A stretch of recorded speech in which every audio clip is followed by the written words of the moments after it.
ध्यान रखना पड़ेगा। हाँ जी, कीबोर्ड के कैप्स लॉक पिन पे।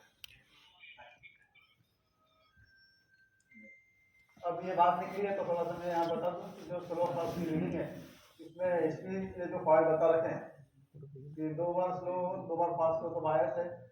इसी तरह से जो मैंने फॉल्ट निकाला था 3 टाइम्स स्लो 2 बार फास्ट, ये रेंज का निकला था फॉल्ट एक बार, और एक बार 2.5 वोल्ट के सप्लाई अनस्टेबल थी, बनी तो थी पर प्रॉपर लेवल पे नहीं थी। थर्मल के भी फॉल्ट हो सकते हैं बोर्ड में, ग्राफिक थर्मल के भी हो सकते हैं, इसी जो बायस आईओ चिप है उससे रिलेटेड फॉल्ट भी हो सकते हैं। तो 5 बार स्लो ब्लिंक कर रहा है, 3 बार फास्ट कर रहा है, तो इसी से रिलेटेड फॉल्ट आता है। तो जो लास्ट वाला है 5S4 है, इसमें एचपी बोलता है कि आप सारे कंपोनेंट्स को जो है निकाल के वापस से लगाइए। तो मेरा यहाँ पर टेक्निकली अपन ये बात करें कि हमारा एसी का बायस से प्रॉपरली कम्युनिकेशन नहीं हो पा रहा है, तो हमको वो लिंक देखना रहेगी। तो ये रिसीट का जो कहना है तो एंड यूजर के लिए है, हम लोगों के लिए बायस और इसी का कम्युनिकेशन देखना ज़्यादा कारगर है।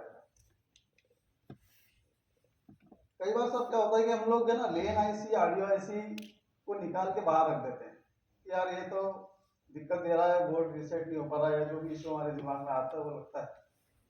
मेरा यहाँ पे एक सजेशन है कि बोर्ड को आप सिंपली ऑन करें, भले ही आपकी कोई दूसरी सप्लाई नहीं बन रही हो, आप लेन कनेक्टर पे ये सिग्नल डीएसओ की मदद से देख सकते हैं, और ये सिग्नल इस चीज का इंडिकेशन है कि हमारी लेन आईसी काम कर रही है। तो एक डाउट हमारे मन से निकल जाता है कि कहीं हमारा पीएलटी रीसेट आपकी लेन चिप ने तो नहीं अटका रखा है। तो इस छोटे छोटे टिप्स मैं आपको यहाँ बताना चाह रहा हूँ आज। ये प्रैक्टिकली एक्सपीरियंस है, कभी कभी ऐसा लगता है कि कुछ चीज़ें जो हम फटाफट उसी से चेक कर लें, और अगर हमारे टेबल पे डीएसओ रखा है तो कर लेनी चाहिए। उसमें जो फंडा इसके पीछे ये है कि हम इसको इग्नोर कर जाते हैं। मैं खुद चेक करता हूँ या आप भी करते हैं, पर जो चीज़ सामने आती है कि हम लोग कई बार इन चीज़ों को इग्नोर कर जाते हैं। सामने व्यवस्था है, फैसिलिटी है, फिर भी उसको यूज नहीं करते। मैं जस्ट यहाँ पे पॉइंट मैंने निकाला है कि आप यहाँ पर कभी भी ऐसा कोई मौका है तो चेक कर सकते हैं और लेन चिप को यहाँ पे श्योर कर सकते हैं। देखिए लेन चिप हमारे वेकअप पावर के भी काम में आती है, उसका खुद का ऑसिलेटर भी होता है, कई बार क्रिस्टल लगा होता है, तो वहाँ पे भी हम लोग मेजरमेंट करके पता कर सकते हैं कि इस चिप में जान है या नहीं है। तो बेवजह लेन चिप पे डाउट करने के बजाय डीएसओ यूज करें, ज़्यादा अच्छा रहेगा। ऑडियो वेवफॉर्म की स्लाइड लगाना रहेगी, जल्दी से आगे वाला ये ऑडियो की स्लाइड का फोटो चिपकाना रह गया था जल्दबाजी में। ऑडियो की क्लॉक कब आएगी? मेरा ऐसा मानना है कि जो बिट क्लॉक होती है ऑडियो की, वो बायस इनिशियलाइजेशन के फेज में आएगी और रेन डिटेक्शन के बाद आएगी। तो रेन डिटेक्शन होने के बाद अगर आप ऑडियो की बिट क्लॉक पिन पे वेवफॉर्म क्लॉक की देख लेते हैं तो ये भी इस चीज का भी इंडिकेशन है कि रेन डिटेक्ट हो चुकी है। एक पेरिफेरल PECI करके सिग्नल होता है, इन्वायरमेंटल कंट्रोल इंटरफेस। ये सिग्नल CPU से निकलता है और PCH और IO पे जाता है। ये सिग्नल के द्वारा ही जनरली हमारे लैपटॉप में जो है फैन काम करता है। ये 1 वोल्ट का 1 वायर सिग्नल होता है। इस सिग्नल का आना ये इंडिकेट करता है कि प्रोसेसर जो है वो हमारा टेम्परेचर का डेटा, लाइव डेटा, टेम्परेचर का लाइव डेटा IO और PCH को शेयर कर रहा है। अब ये सिग्नल कब देखने की जरूरत पड़ती है, इसके बारे में अगर आपसे बात करूं तो कई बार सब क्या होता है कि हम लोग परेशान होते हैं कि थोड़ी देर चल के रोड बंद हो गया, ट्रिप हो गया, थर्मल शटडाउन में चला गया, फैन जो है वो मिसबिहेव कर रहा है। मैंने प्रैक्टिकल करने के लिए 1-2 बार जानबूझ करके हीटसिंक हटाई और कोर को ओपन रखा और उसके बाद मेजरमेंट करना चालू किया। ये जो PECI सिग्नल है ये किस तरह बिहेव करता है, तो ये पाया कि शुरू में तो ये बढ़िया चलता है, मतलब फैन को इंडिकेट करता है कि अब आपको तेज घूमो, टेम्परेचर बढ़ते जा रहा है।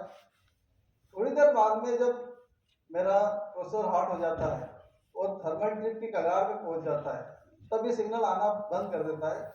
इसका मतलब है कि हाथ उसे कर देता भैया तुम जानो, मेरे बस का कुछ है नहीं। मैंने फुल स्पीड में बता दिया है कि फैन जितना तेज करना कर लो। अब जो है मामला जो है वो कंट्रोल के बाहर है। तो इस सिग्नल का मेरा जो ऑब्जर्वेशन था वो मैंने आपको शेयर किया। अब साहब क्या होता है, आजकल कमर्शियल मॉडल भी होता गए। किसी में तो हम चार्जर लगाते हैं, बी प्लस के पते नहीं होते या फ्लक्चुएट करती है। जब बी प्लस फ्लक्चुएट करती है तो इस तरह का कोई वेवफॉर्म देखने को मिलता है, और ये कई बार मल्टीमीटर में गच्चा खा सकता है। इसलिए यहाँ पर मैं आपको यह सलाह दूंगा कि आप जो है बी प्लस पे एक बार डीएसओ की प्रोब लगा के मॉनिटर कर लें कि ऐसा तो नहीं हमारी फ्रीक्वेंसी आ रही जा रही है, मतलब वेवफॉर्म जो है वो स्टेबल नहीं हो पा रहा है, आरबी फेट और एसी फेट जो है वो ट्रिप हो रहे हैं, बार बार रिसाइकल हो रहे हैं। उस स्थिति में भी हमारा बी प्लस प्रॉपर नहीं बनता है। अब जो आईडी वाला मीटर है कमर्शियल में, उसमें अलग अलग रेजिस्टेंस लगे होते हैं एचपी में, तो वो हमको मैच करा के लगाना होता है और उसके बाद ही हम प्रॉपर बी प्लस प्राप्त कर पाते हैं। एक बार B704 में भी मैं उलझा था, उसमें भी कई बार नॉन आईडी चार्जर लगाने था, बी प्लस प्रॉपर नहीं बनता है।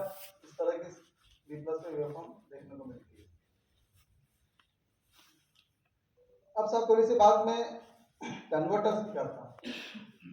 हम लोग लैपटॉप बोर्ड में सबसे ज्यादा हमारा पाला कन्वर्टर से पड़ता है, चाहे हम चार्जिंग सेक्शन की बात करें, चाहे हम 3 वोल्ट 5 वोल्ट की बात करें, रेंज की सप्लाई की बात करें, हमको कहीं ना कहीं अलग अलग तरह के कन्वर्टर से वास्ता हमारा पड़ता है। अब कई बार हम कन्वर्टर पे डाउट कर जाते हैं कि ये ठीक से काम कर रहा है कि नहीं, उसी के बारे में आपसे भी थोड़ी सी बात करूंगा। मैंने जो 3 वेवफॉर्म लगाई है, ये एक डीसी टू डीसी कन्वर्टर है। आप देखेंगे कि जो पहली स्लाइड है इसमें जो ऑन टाइम है, इसके साथ साथ कोई इसमें हार्मोनिक्स नहीं है, बिल्कुल प्रॉपर साइकिल में बनी हुई दिख रही है, जबकि हमारा यहाँ पे लोड लगा हुआ है। जबकि उसके 10 पास में जो स्लाइड है उसमें आप देखेंगे राइट हैंड साइड में इसमें हार्मोनिक्स आ गए, क्योंकि यहाँ पे मैंने थोड़ा सा लोड कम कर दिया। अब आप देखेंगे कि जो लोड कम करने से हमारा ऑन टाइम तो कम हुआ ही है, हार्मोनिक्स भी आ गए साथ में, और बिना लोड के आप देखेंगे कि जो हमारा ऑन टाइम है वो तो नहीं के बराबर है और हार्मोनिक्स जो है वो तेजी से बढ़ते जा रहे हैं।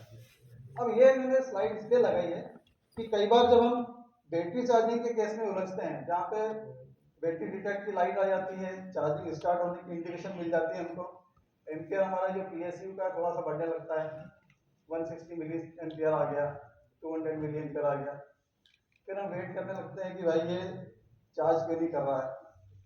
अब ऐसी स्थिति में कई बार बड़ी मन में दुविधा आती है, कंफर्टेबल बैटरी होती है तो हम उसको उठा के देखने लगते हैं कौन सी कंपनी की है, फिर हम कभी उसमें डेट पढ़ने की कोशिश करते हैं कि कौन से डेट के साइन है, कितनी पुरानी है।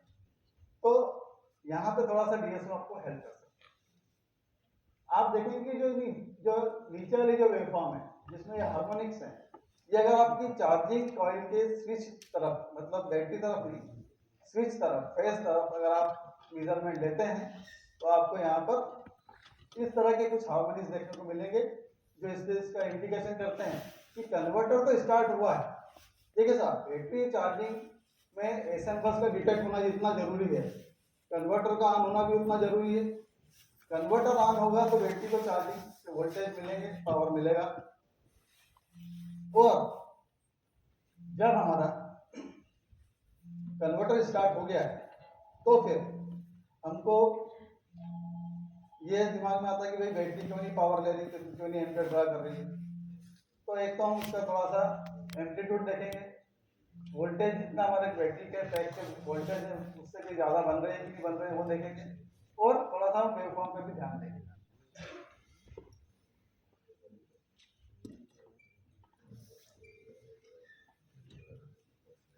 नहीं,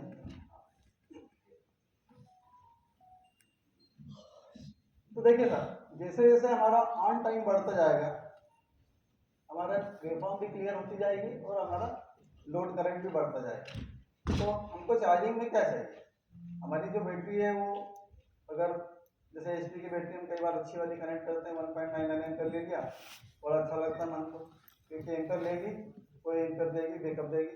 एम्पियर कम ले रही है तो बैकअप भी हमारा कम आएगा। एक मतलब ये टाइम टेस्ट लिया है, 704 में लो चार्जिंग का वेवफॉर्म दिखाया मैंने स्विच साइड का, जो हमारा बैटरी की कॉइल है, जो कन्वर्टर कॉइल, उसका जो फेज वाला एक पॉइंट है जहाँ पे हमारे दोनों स्विचिंग मॉसफेट के नोड कनेक्ट होते हैं, वहाँ पर आप देखेंगे कि आपको ऑन टाइम भी थोड़ा कम मिला है और आपका जो हार्मोनिक्स है वो भी आ गए। इस स्थिति में भी हमारा जो बैटरी पैक है वो पावर ड्रॉ नहीं कर पाता है और बैटरी प्रॉपर्ली चार्ज नहीं हो पाती है। जबकि इसी का दूसरा मैं आपको रूप दिखाऊं, एक स्लाइड आगे, ये जब हमारी कंफर्म जब चार्जिंग स्टार्ट हो गई 1.70 एम्पियर तक, तब आप देखेंगे कि हमारा ऑन टाइम भी बढ़ा है और हार्मोनिक्स भी कम हुए।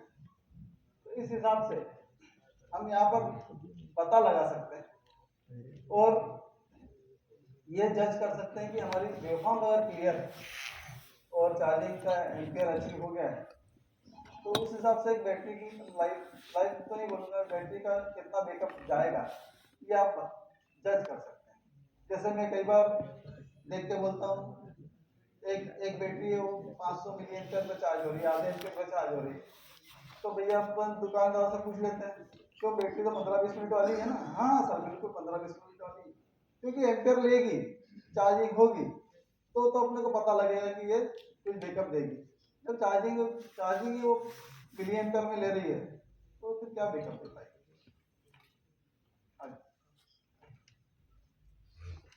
अब सर एक बात मैंने यहाँ पे और निकाली है कि देखिए हमारे हाथ में जैसे ही पार्टी का बोर्ड आया, तो एक तो मैंने आपको इसी क्रिस्टल के बारे में बताया कि उसकी वेवफॉर्म से थोड़ा सा मन में राहत आती है कि हाँ भाई चलो सीपीयू थोड़ा सा ठीक ठाक है।